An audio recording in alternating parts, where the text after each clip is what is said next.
Welcome to The Explainer. Today, we're unpacking what I think is one of the most fascinating what-if scenarios tucked away in ancient texts. We are looking at a truly pivotal moment in an ancient epic, a disastrous gambling match that literally ruins an entire kingdom. But we're examining it through a really bold counterfactual. What happens when a central figure steps forward, right after the fact, and outlines exactly how they would have stopped the whole catastrophe single-handedly? We're going to break down this hypothetical master plan, dig into the ancient philosophy of vice, and look at the tragic reality of just being a little too late. Okay, let's dive into this. The source text we are exploring today centers entirely around one burning question. Could one man's presence have prevented an ancient catastrophe? The event we're talking about is an infamous game of dice. And it wasn't just a friendly game. It led to unparalleled distress and the total loss of a kingdom. But the narrative takes this fascinating turn when a figure named Vasudeva directly addresses the Lord of Earth to explain that this entire disaster hinged purely on his geographic location. If he had just been there, history would have been completely rewritten. Section 1. The ultimate alternate timeline. A kingdom lost to dice. Vasudeva looks the king directly in the eye with absolute certainty and says, "If I had been present at Dwaraka, then, O king, this evil would not have befallen thee."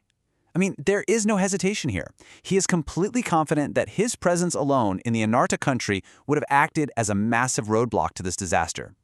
He's feeling this deep, profound regret over his absence, but he pairs that regret with an incredibly detailed hypothetical intervention. So what was his actual battle plan to stop the match?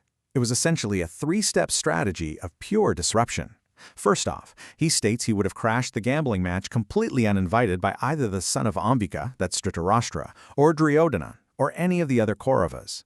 Second, he wouldn't just do it alone. He planned to immediately summon highly respected elders to back him up, Bhishma, Drona, Kripa, and Vahalika. And third, supported by this absolute wall of authority, he would confront the king directly, basically demanding the son of Vichitravirya let his sons have absolutely nothing to do with dice. Moving on to Section 2, Anatomy of Ancient Vices, the Four Evils. Now, what's really interesting about this slide is that Vasudeva's strategy wasn't just about bursting in and physically stopping the game. He actually planned to use philosophical and historical arguments to shut it down. The ancient texts, specifically the Shastras, have a fascinating way of categorizing ruin. Vasudeva explains that people fall into these addictive traps simply because of temptation. He explicitly lists them out as the four evils that deprive a man of prosperity: women, dice, hunting, and drinking. He planned to point out to the court that anyone well-versed in the Shastras firmly believes that intense evils always attend to all of these pursuits. But Vasudeva really zeroes in on dice specifically. He describes it as an unthought of evil. And, the psychological trap here is fascinating. He points out that once a man engages in the game, he just keeps playing, driven purely by this obsessive desire for victory. To really hammer his point home, he actually planned to use a historical precedent. He was going to remind them of how the son of Orasena was formerly deprived of his entire kingdom through this exact same distress. Vasudeva's argument to the son of Ambika was going to be incredibly direct. He planned to lay it out plain and simple. Through dice, men lose their possessions in a single day. Just like that, they immediately fall into distress, they are deprived of their untasted wealth, and perhaps most destructively, it ruins relationships, causing them to exchange harsh words. He was prepared to meticulously lay out every single one of these attendant evils, just to stop the game right in its tracks. Section 3. Persuasion, then brutal force. The escalation arc. But what if his arguments failed? Well, initially, Vasudeva's approach was meant to be purely diplomatic. He describes his advice with this really beautiful metaphor: gentle counsels offered as medicine. He genuinely believed that if the king had just accepted his words, both the welfare of the Kurus and virtue itself would have been secured. He basically wanted to heal the situation before it spiraled completely out of control.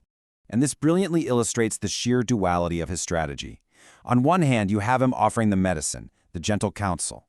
But Vasudeva bluntly states that if the king had rejected that counsel, he would have compelled him by force. I mean, there was absolutely no scenario in Vasudeva's mind where he would have simply shrugged, walked away, and let this disastrous game continue. In fact, his escalation goes to the absolute extreme. He literally says, "I would have slain them all, along with those gamblers there present." He explains that if the people waiting at the court, You know, those guys professing to be the king's friends but who were in reality his foes, if they had supported the king's decision to keep gambling, Vasudeva would have mercilessly eliminated all of them. He was willing to unleash absolute carnage just to prevent the greater evil of the dice game. Let's move to and see how this builds into Section 4, the tragic reality, plunged in misfortune. Vasudeva's alternate timeline is incredibly powerful, but, well, the harsh truth is that he simply wasn't there.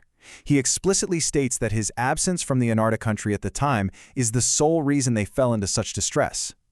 Looking at the timeline, upon arriving at Dwaraka, he finally learned all about the calamity from Yuyudhana. And directly upon hearing this news, with a heart sore and just intensely agitated by grief, he sped to the Pandavas, desperately wishing to see the king. Which brings us to the devastating conclusion of his speech. All the hypothetical plans, the summoned elders, the philosophy of vice, the threats of absolute force, honestly, none of it matters now. He arrives only to find that the nightmare has already happened. He cries out, "Alas, you have all fallen into dire distress. I see thee with thy brothers plunged in misfortune." It's just a moment of profound grief, looking at the ruin that he is entirely certain he could have prevented. So, I want to leave you with this final thought to chew on. How often does the course of history hinge on a single person arriving just a moment too late? This ancient text provides a staggering look at the margins of history. You know, how the presence of one fiercely determined individual offering counsel as medicine or violence as an absolute last resort might have saved an entire kingdom from ruin. It's a powerful reminder of how fragile prosperity can really be, especially when confronted with the unthought-of evils of temptation. Thank you so much for joining me for this explainer, and I really hope it leaves you thinking about the alternate timelines hiding in our own histories.